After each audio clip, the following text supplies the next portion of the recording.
আসসালামু আলাইকুম এভরিওয়ান। আজকে আমরা বিটুবি কানেক্টর বা সকেট চেঞ্জ করব। আপনাদের দেখানোর জন্য আমি একটি সাব পিসিবি নিয়ে নিয়েছি, কারণ সাব পিসিবির যে কানেক্টর এবং ডিসপ্লে, চার্জিং সবকিছুর কানেক্টর সেম। আপনারা চাইলে ফার্স্টে সাব পিসিবি দিয়ে প্র্যাকটিস করে নেবেন। সার্কিট থেকে কানেক্টরটি রিমুভ করার জন্য প্রথমে আমি প্লাগ টেস্ট দিয়ে নিলাম এবং টুইজার এবং হটগান ব্যবহার করে আমি কানেক্টরটি রিমুভ করে নেব। আমি হটগানের হিট রেখেছি 360 এবং এয়ার রেখেছি 50। সো কানেক্টরটাতে আমরা এখন হটগান দিয়ে হিট দিব। হটগান দিয়ে হিট দেওয়ার সময় একটা জিনিস আমাদের লক্ষ্য রাখতে হবে, এক জায়গায় হটগান ধরে রাখা যাবে না, তাহলে কানেক্টরটি গলে যেতে পারে। তার জন্য আমরা হটগানটা নাড়াচাড়া দিয়ে কিছুক্ষণ হিট দিয়ে কানেক্টরটা এক সাইডে সরিয়ে দিব। এখন এই সার্কিট থেকে আমরা ড্যামেজ হওয়া কানেক্টর রিমুভ করব।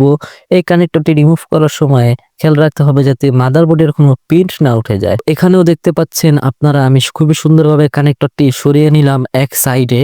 তো এখন এখানে আমরা যে ভালো কানেক্টরটি রয়েছে সেটা লাগাবো।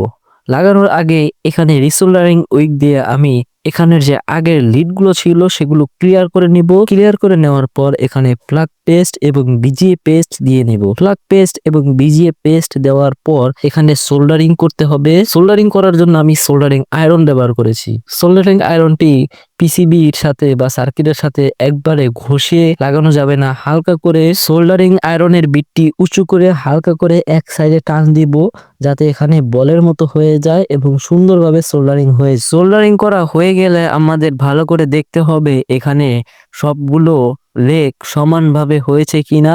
না হলে আমরা সমান করে দেওয়ার চেষ্টা করব। সমান যদি না হয় তাহলে কানেক্টরের সাইড বা কোনো এক সাইড উচ্চ হয়ে থাকবে, যার কারণে বাকি লাইনগুলো ডিসকানেক্ট হয়ে থাকবে। তো দেখতেই পাচ্ছেন আমি এই কানেক্টরের লেগগুলো খুব সুন্দরভাবে সোল্ডারিং করে নিয়েছি। এখন এই জায়গাটা ভালোভাবে ক্লিয়ার করে আমাদের কানেক্টরটি বসিয়ে নিব। তো এখানে কানেক্টরের লেগগুলো মিলিয়ে বসিয়ে আমরা হটগানটা ঘুরিয়ে ঘুরিয়ে হিট দিব এবং কানেক্টরটা হালকা একটু লাড়া দিয়ে দিব। তারপর কানেক্টর বসে গেলে আমরা এই জায়গাটা ক্লিয়ার করে টুইজার দিয়ে কানেক্টরের সবগুলো লাইন টান দিয়ে চেক করব, দেখবো কানেক্টরের কোনো লাইন নড়ে কিনা। যদি নড়ে তাহলে বুঝবো সেই লাইনটা সোল্ডারিং হয় নাই বা সার্কিটের সাথে লেগগুলো কানেক্ট হয় নাই। তো দেখতেই পাচ্ছেন আমাদের কানেক্টরটি লাগানো কমপ্লিট হয়ে গিয়েছে।